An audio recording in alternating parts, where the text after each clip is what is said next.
Great, great. So there's this ongoing debate with speakers, specifically today. If 5 years ago, everybody was saying, gosh, if you're a speaker, you really need to start a podcast. Do you feel that's the same today, or was it ever that way? What is your view about speakers and starting podcasts? So it's not just speakers. Every industry, the last 4 or 5 years, people have been like, oh, you have to have a podcast. The answer is you don't have to have a podcast unless you want to have a podcast. It's a labor of love. It's a lot of work. Now, my original show that I started, my personal show, I started monetizing it within about 6 months of having it. And the way I monetized it wasn't through advertising or whatever. It was people who I interviewed or people who I listened came back to me and said, tell me more about your speaking business. We do a conference. And so I started spinning off speaking business from it. Now, it's not like I spun off like 30 gigs a year. I spun off the first year 1, and then pretty traditionally after that, 2 or 3. But if you really look at it, 2 or 3, speaking gigs or master of ceremonies gigs, that's consistently over the years, that becomes a lot of money. In any one year, it's only, tens of thousands of dollars, but you do it for 7 years and all of a sudden you're well into, 6 figures of income now spread out over time.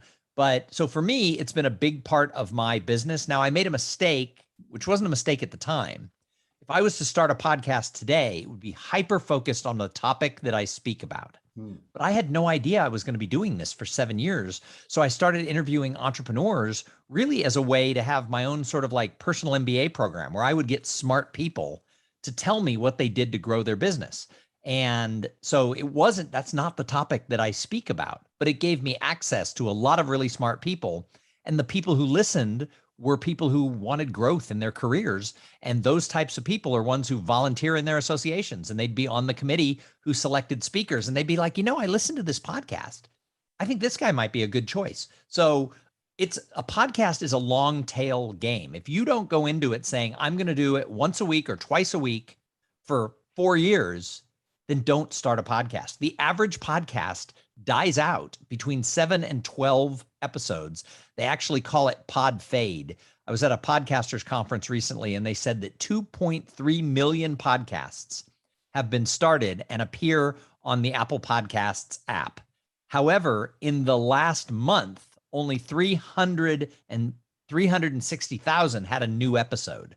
That is a small amount that had a new episode in a month compared to 2.3 million. So I think there's a lot of speakers I've talked to who've started podcasts who are like, oh, I didn't become famous in the first 7 episodes, so I'm not going to do that anymore. Then don't even start it. 2 announcements. If you happen to be watching a snippet of this much longer interview with Thom and you are not a member of Speakers Speak Group, please go right now to speakersspeakgroup.com, which will take you to our Facebook group, and I will admit you into our group, and then you can see the entire interview with Thom.